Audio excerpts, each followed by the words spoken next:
لا إله إلا الله وحده لا شريك له وأشهد أن محمدا عبده ورسوله يا أيها الذين آمنوا اتقوا الله حق تقاته ولا تموتن إلا وأنتم مسلمون يا أيها الناس اتقوا ربكم الذي خلقكم من نفس واحدة وخلق منها زوجها وبث منهما رجالا كثيرا ونساء واتقوا الله الذي تساءلون به والأرحام إن الله كان عليكم رقيبا يا أيها الذين آمنوا اتقوا الله وقولوا قولا سديدا يصلح لكم أعمالكم ويغفر لكم ذنوبكم ومن يطع الله ورسوله فقد فاز فوزا عظيما أما بعد فإن أحسن الكلام كلام الله وخير الهدى هدى محمد صلى الله عليه وسلم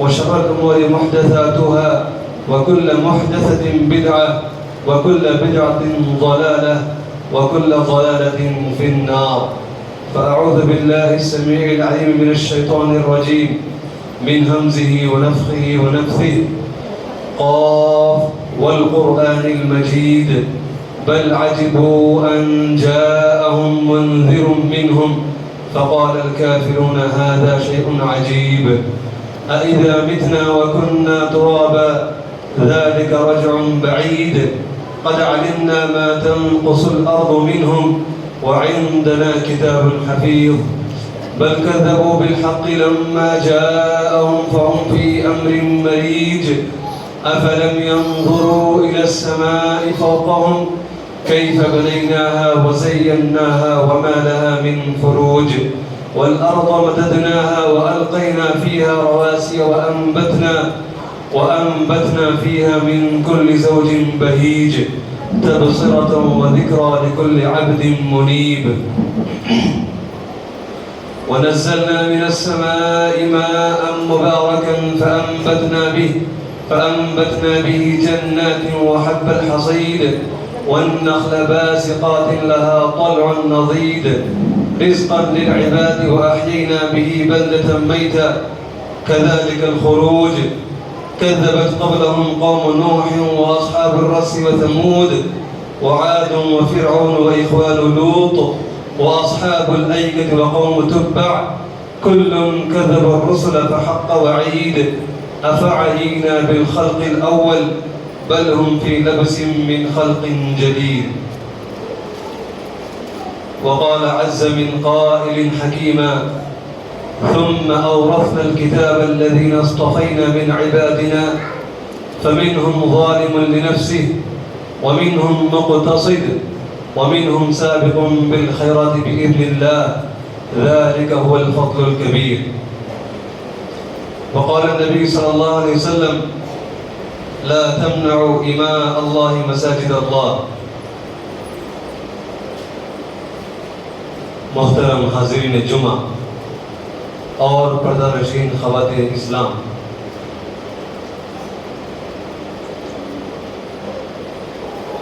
اللہ رب العالمین کا بڑا فضل و احسان ہے کہ اس نے ہمیں زندگی میں ایک اور رمضان عطا فرمایا۔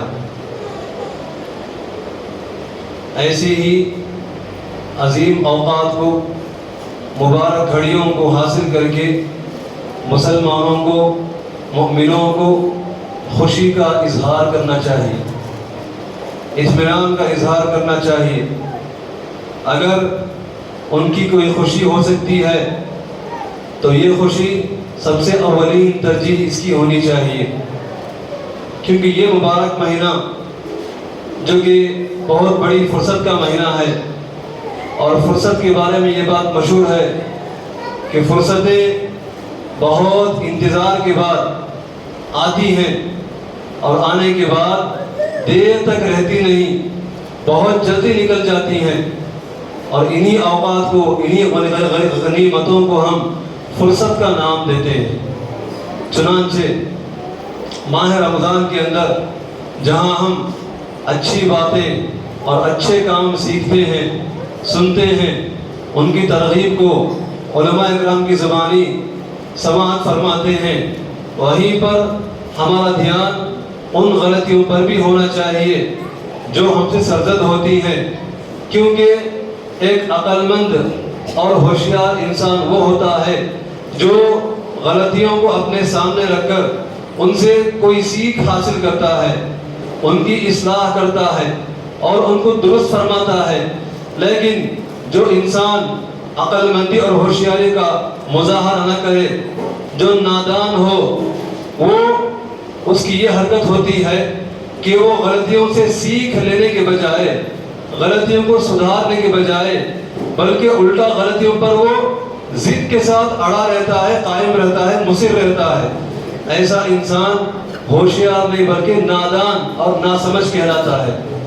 محترم سامعین کرام، آئیے ذرا ہم جلدی سے جائزہ لیتے ہیں ان غلطیوں کا جو ہم سے سرزد ہوتی ہیں اور جن سے بچنا ضروری ہے۔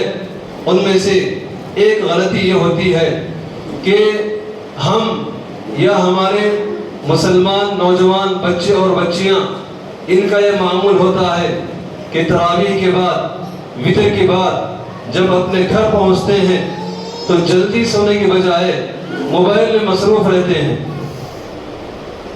جلدی سونے کے بجائے موبائل میں مصروف رہتے ہیں۔ چاہے سوشل میڈیا کا کوئی بھی پلیٹ فارم آپ لے لیجئے، چاہے واٹس ایپ لیجئے، فیس بک لیجئے، انسٹاگرام لیجئے، اس کی سٹوریز کو لیجئے، یا پھر جو سیریز ہوتی ہیں، چاہے فلموں کی ہو، چاہے وہ سیریلز کی ہو، چاہے وہ کوئی اور سیریل ہو، کوئی اور سیریز ہو، ان کا ہم باقاعدہ مشاہدہ کرتے ہیں۔ اور نعوذ باللہ فی الحال جو فتنہ آئی پی ایل کے نام سے مشہور ہے، جو فتنہ آئی پی ایل کے نام سے مشہور ہے، اور جس فتنے نے ہمارے نوجوانوں کی نیند حرام کر دی ہے، خاص کر کے ایسا فتنہ، اس فتنے کو لے کر چاہے وہ ٹی وی کے سامنے ہو، چاہے موبائل کو اپنے ہاتھ میں لیے ہوئے ہوں، اس طرح مشغول رہتے ہیں کہ ان کو یاد نہیں رہتا کہ یہ رمضان کا مہینہ ہے، یہ مبارک گھڑیاں ہیں، جلدی سونے کی ضرورت ہے، سحری کے لیے جلدی اٹھنے کی ضرورت ہے، وہ یہ بھول جاتے ہیں اور اسی کے اندر مگن ہو جاتے ہیں، بلکہ اور ساتھیوں کو ساتھ میں لے لیتے بھی ہیں تاکہ ہر ایک سکس کا مزہ لے سکتے ہیں، ہر ایک فور کا مزہ لے سکیں۔ اگر کوئی بھی پلیئر کسی کو آؤٹ کرتا ہے تو اس کا مزہ لیتے ہیں اور ان خبروں کو آپس میں پھیلاتے ہیں اور سمجھتے ہیں کہ ہم نے کوئی بڑا کارنامہ انجام دیا ہے، ہم نے کوئی بڑی بازی مار لی ہے۔ محترم حاضرین، یہ رمضان کی راتیں، جیسے کہ اس سے پہلے ہمارے سامنے یہ بات آئی تھی کہ مبارک گھڑیوں میں، مبارک اوقات میں جہاں اللہ رب العالمین ہمارے اجر کو کئی گنا بڑھا دیتا ہے، وہیں پر ایک چھوٹی سی برائی بھی، ایک چھوٹا سا گناہ بھی ان قیمتی گھڑیوں میں وہ زیادہ ہو جاتا ہے۔ اس بات کو بھی یاد رکھنا چاہیے۔ عام دنوں میں ایک چھوٹا گناہ رمضان کے مہینے میں وہی گناہ چھوٹا نہیں بلکہ بڑا بن جاتا ہے۔ اللہ رب العالمین نے جو فضیلت اجر و ثواب کی اس مہینے کے اندر رکھی ہے، اللہ نے وہی گناہوں کو اور بڑھا دیا اس مہینے کے اندر۔ لہذا کسی بھی چھوٹی بڑی غلطی کو معمولی نہ سمجھیں، ہر ایک فتنے سے آگاہ رہیں، فتنوں سے ہمیشہ دور رہیں۔ وہ فتنہ موبائل کا ہو، لیپ ٹاپ کا ہو، اور اس کے اندر جو انٹرنیٹ ہے اور اس کی جو سہولتیں ہیں اس کو لے کر کے ہو۔ رات میں دیر سے سونا، دیر تک جاگنا اور صبح کو اٹھنے میں تاخیر کرنا، اور سحری کا وقت ختم ہونے کے بعد بھی کھاتے پیتے رہنا، یہ سمجھ کر کہ ہم دیر سے اٹھے ہیں، ہمیں رخصت ہے، ہم اذان شروع ہونے کے بعد بھی کھا سکتے ہیں، یہ شیطانی خیال ہے، یہ شیطانی خیال ہے۔ شیطان نے ہمارے گناہوں کو، ہماری بری حرکتوں کو مزین بنا کے ہمارے سامنے پیش کر دیا ہے اور ہم اس کے پیچھے چل رہے ہیں، ہم اس کے فتنے کا شکار ہو گئے ہیں۔ بسا اوقات ایسا بھی ہوتا ہے کہ سحری کر کے تھک جاتے ہیں اور فرض نماز کا، فجر کا وقت ہوتا ہے اور ہم انتظار کرتے کرتے نماز کو چھوڑ کر گھر پہ ہی سو جاتے ہیں، ہماری نمازیں بھی ضائع ہو جاتی ہیں۔ یہ سب کچھ اس لیے ہوا کیونکہ ہم نے فتنوں کو اپنے دل میں جگہ دے رکھی ہے، ہر کام کو اس کے وقت پر نہیں کیا ہم نے۔ اللہ کی حرمتوں کو پامال کیا ہم نے۔ محترم سامعین کرام، رسول اللہ صلی اللہ علیہ وسلم کا یہ معمول تھا، آپ کی یہ سنت تھی، آپ نے تعلیم دی احادیث کے اندر، سنت کے اندر، کہ رسول اللہ صلی اللہ علیہ وسلم کا جو معمول ہے، فجر سے لے کر رات کو سونے تک جو معمول ہے آپ کا، اس میں یہ تھا کہ آپ صلی اللہ علیہ وسلم عشاء کی نماز کے بعد بیکار کی مصروفیت کو، بیکار کے وقت ضائع کرنے کو آپ سختی سے ناپسند کرتے تھے، اور عشاء کی نماز سے پہلے آپ سونے کو ناپسند کرتے تھے۔ کان النبی صلی اللہ علیہ وسلم یکرہ النوم قبلها والحدیث بعدها، رسول اللہ صلی اللہ علیہ وسلم عشاء سے پہلے سونے کو ناپسند کرتے تھے، اور عشاء کے بعد بیکار کاموں میں جاگنے کے لیے آپ ناپسند کرتے تھے، نفرت کرتے تھے آپ۔ سنت ہمیں یہ تعلیم دیتی ہے، علماء اکرام کا فتویٰ جاری ہوا ہے کہ جو لوگ عشاء کے بعد اوقات مصروف رکھتے ہیں بیکار کاموں میں، لا یعنی حرکتوں میں، فضول کاموں میں، ایسا کرنا یہ حرام ہے۔ یہ جاگنا اور اس طرح سے بیدار رہنا یہ حرام کا جاگنا ہے، یہ حرام کی بیداری ہے۔ لا ثمر بعد العشاء، عشاء کے بعد کوئی جاگنا نہیں ہو سکتا۔ یہ اور بات ہے، کہیں کوئی سے مہمان آئے ہوئے ہیں، ہم ان کو وقت دے رہے ہیں، ہم ان کی مہمان نوازی کر رہے ہیں، ہم انہیں کھلاتے ہیں پلاتے ہیں، یا ہمارے پاس پڑھنے کا وقت ہے، کل امتحان ہے، کل تیاری کر کے ہمیں جانا ہے، ہم اس کی تیاری کر رہے ہیں، پڑھ رہے ہیں۔ یہ مستثنی اور الگ اوقات ہیں، یہ الگ سہولتیں ہیں، رعایتیں ہیں جن کا اسلام بھی خیال رکھتا ہے اور جو عذر کے طور پر مانے جاتے ہیں۔ لیکن ان ضروری کاموں کو چھوڑ کر فضول کاموں میں لگ جانا اور فتنہ میں پڑ جانا، ایسا کرنا یہ حرام ہے، اور اس طرح جاگنا حرام کا جاگنا ہے۔ ہمیں ہوش کی ناخن لینے کی ضرورت ہے، ہمیں یہ معلوم کرنے کی ضرورت ہے کہ ہم جس کام میں مصروف ہیں، کیا وہ کام ہمیں جنت دلا سکتا ہے؟ کیا وہ کام ہمیں جہنم سے آزادی دلا سکتا ہے؟ یا جن کو ہم آئیڈیل مان کر صبح شام ان کو دیکھتے ہیں، ان کے کام کو سراہتے ہیں اور ان کو بڑا آدمی سمجھتے ہیں، کیا یہ لوگ قیامت کے دن ہمارے کچھ بھی کام آ سکتے ہیں؟ کیا ہمارا یہ فائدہ پہنچا سکتے ہیں؟ کیا یہ ہمارے عذاب میں تخفیف کر سکتے ہیں؟ کیا ہماری نیکیوں کو یہ بڑھا سکتے ہیں؟ یہ کچھ نہیں کر سکتے۔ ہماری دنیا اور ہماری آخرت یہ دونوں برباد کرتے ہیں، اور ہمارے نوجوان ان کو آئیڈیل سمجھتے ہیں، ان کو نمونہ سمجھتے ہیں۔ جیسی وہ باتیں کرتے ہیں ویسی باتیں یہ بھی کرنا چاہتے ہیں، جیسے وہ کپڑے پہنتے ہیں ویسے یہ بھی کپڑے پہننا چاہتے ہیں، جو ان کی خواہشیں ہیں، من پسند ہیں، نوجوان بھی اسی خواہش کو مد نظر رکھتے ہیں اور ویسی پسند وہ اپناتے بھی ہیں۔ یہ فرق نہیں پڑتا کہ اللہ کیا چاہتا ہے، رسول اللہ علیہ وسلم کی کیا تعلیم ہے، کیا سنت ہے، اس سے فرق نہیں پڑتا۔ محترم سامعین، یہ باتیں تلخ ضرور ہیں، یہ باتیں کڑوی ضرور ہیں، لیکن اس کے اندر میرے لیے، ہم سب کے لیے سبق ہے، ہم سب کے لیے عبرت ہے، اور یہ نصیحت کی باتیں ہیں۔ اور ہوشیار انسان، عقل مند انسان وہ ہوتا ہے جو ان سے سیکھ لیتا ہے اور ان کو سمجھتا ہے اور ان غلطیوں کی اصلاح کرتا ہے، اسے ہوشیار انسان اور عقل مند انسان کہتے ہیں۔ محترم سامعین کرام، بچوں کو روزہ رکھنے کی عادت ڈالیں، بچوں کو روزہ رکھنے کی عادت ڈالیں، خاص کر وہ بچے جو سن تمیز کو پہنچ چکے ہیں، 7 سال کے ہیں، 10 سال کے ہیں، یا اس سے اوپر کے بچے جو ابھی بالغ نہیں ہوئے ہیں۔ ان بچوں کے اندر اگر رمضان کے روزے رکھنے کی فضیلت ہے، ترغیب ہے، ترجیح ہے، ان کو پسند ہے، تو ان کی پسند کا خیال رکھیں، اس کو غنیمت سمجھیں، بچوں کے شوق کو سمجھیں، بچوں کو سحری کرائیں، بچوں کی افطاری کرائیں، بچوں کو نماز کی عادت ڈالیں اور بچوں کا حوصلہ بڑھائیں، بچوں کو انعام سے، تحفے سے نوازیں۔